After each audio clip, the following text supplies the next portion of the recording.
First, let's open our legacy kit. Here's what you'll find inside: a red, tamper-proof strip and a prepaid shipping label to return your kit, a gel cool pack, which you can discard, the transport media inside a cardboard sleeve. The transport media keeps your sperm viable during shipping and won't negatively affect the health of your sperm, and a sterile sample cup inside the legacy vault. Plan ahead.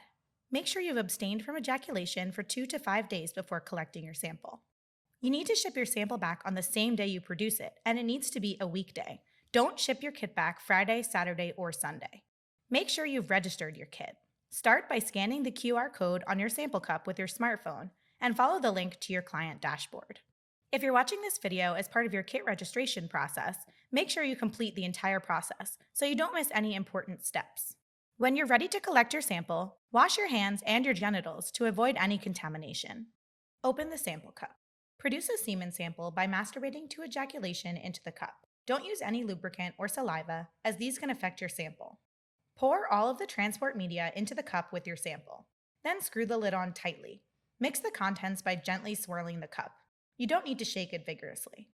Place the cup back into the legacy vault. Place the vault into the green legacy box. Then place the white tray on top. This will keep the cup in place during shipment. Close the inner box. Place it inside the shipping box. Stick the prepaid return shipping label directly over the original label. Then seal the opening flap of the shipping box with the red tamper-proof strip. Next, you'll ship the sample back to our lab via FedEx or UPS. You can schedule a carrier pickup at your residence, or you can drop off your kit at a carrier location or drop box. You can arrange for pickup or drop-off as part of your kit registration process. After you ship your sample, you'll receive your results within 2 business days. If you have any questions, don't hesitate to reach out to our client services team.